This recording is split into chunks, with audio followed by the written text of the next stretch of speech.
how it works out. Another question. Good.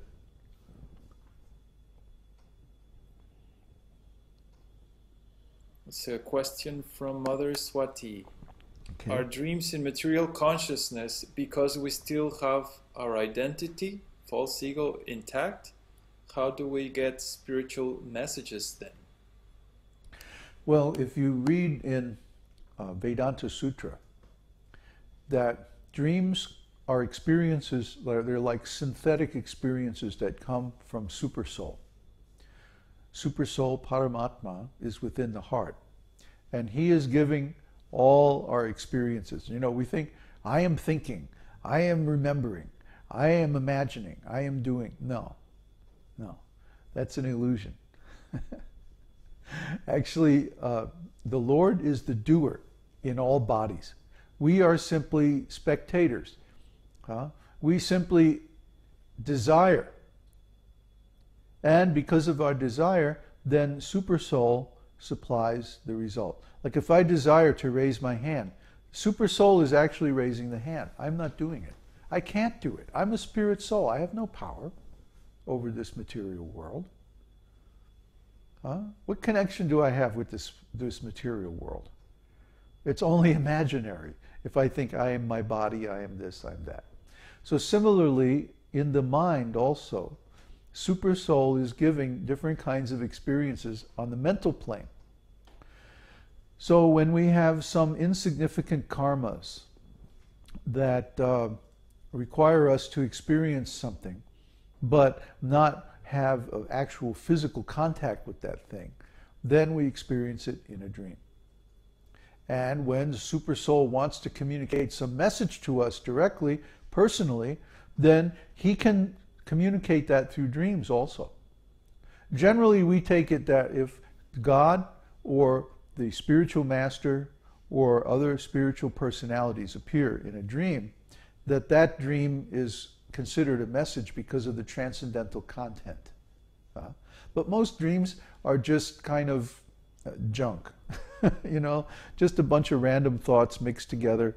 And that's why the things that happen in a dream seem to have no continuity. One thing can happen and then a completely different thing that has no connection, you know, or we can change. What body are we in when we're in a dream? Sometimes in a dream you have one kind of body, sometimes you have a different kind of body, sometimes you're not aware of having a body at all. You're just like looking, you're just seeing, like a fly on the wall, and you're not even really participating in what's going on.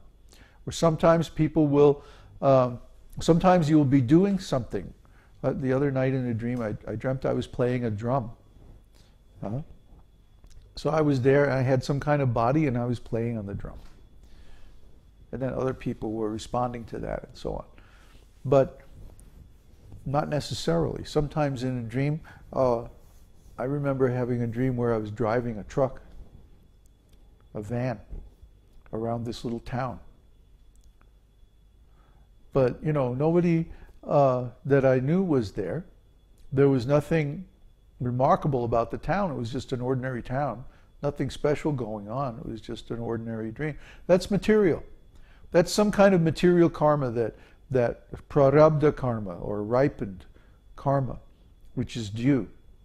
But it wasn't significant enough of a karma that I had to experience it with my body. So I experienced it in the dream at night just for a few minutes.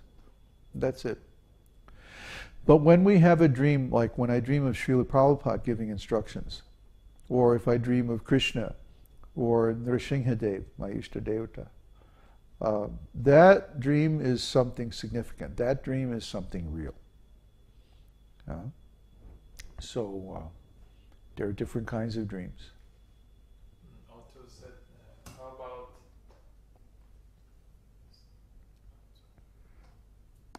Otto is saying, how about strong, real, repetitive nightmares? Oh, well, that's some significant karma that you have.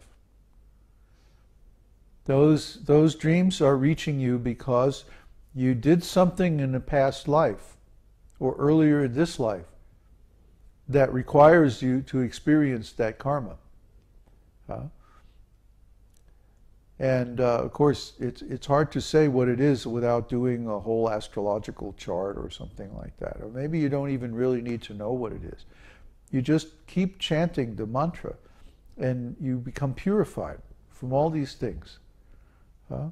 These repetitive dreams, recurrent dreams, especially if they're very negative, this indicates deep-seated negative consequences of some terrible thing that you did in the past.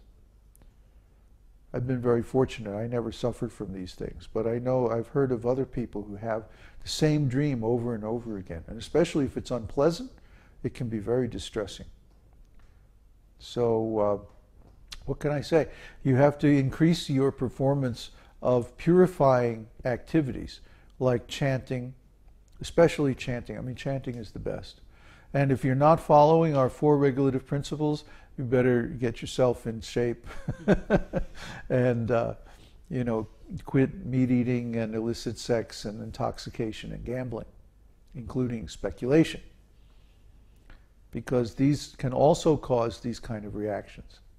I know one of my godbrothers, for example, he made some very serious offenses against our spiritual master, Srila Prabhupada. And for decades afterwards, he had these recurring headaches.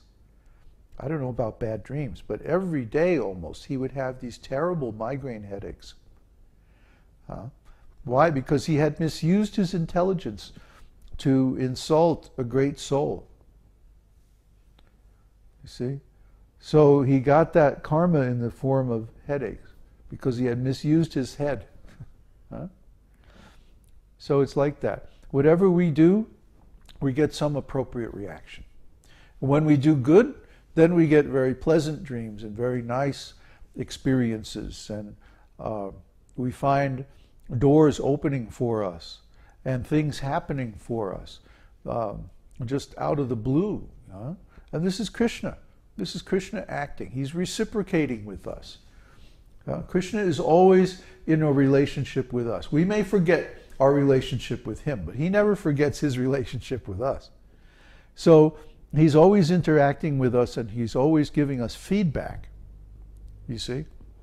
The more knowledge we have of Krishna's values, Krishna's expectations, Krishna's laws, Krishna's activities, and his mood, and so on, then the more we can understand that when we please him, things happen.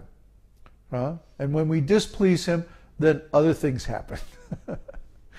And it's like when we do right, like ever since we've been doing this esoteric teaching program, gradually everything in our life has improved, step by step by step by step. It's been like one small victory after another for a long time now, quite a few years now. And so as a result, we are feeling very, very fortunate, very protected, very,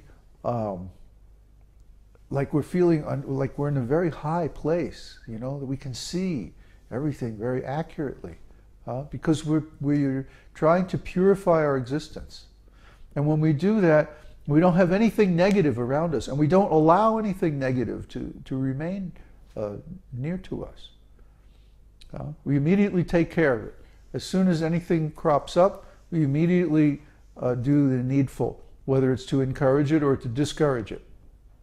So as a result, we have this unobstructed view. Actually, it's like that. When we look out our window, we see we see a few trees and stuff, and then we see this huge valley, this mountain valley with big, high hills on the other side, and just this unobstructed view clear across this valley. I mean, it's almost like the place where we're at is a physical analog of our spiritual situation, because we take the trouble to purify everything very nicely, and we don't tolerate any impurities in our existence. Everything is purified. So when we do that, then everything gradually becomes of the similar quality. Our dreams, our food, everything. Like we got this funky old truck, for $2,000. We got this truck, and we've been fixing it up, and it just gets better and better. Every day it works a little better. Every day it's a little bit more reliable. That's how we work. That's our whole attitude towards life. Every day we make it better. We improve it. We don't let it slide. We're not lazy. We take care of things. We get things done. And this is the attitude that you have to repair your life as well. If we've done it, you can also do it. We started out this life in a very low position, ordinary situation, in some working class family in a suburb of New York. I mean, there was nothing special whatsoever about the way we started out this life. But somehow or other, by cultivating Krishna consciousness, we have managed to get into a very nice position. And it's not our doing, this is all Krishna's doing. We're simply following directions. We have no credit whatsoever. Just that we accepted Krishna's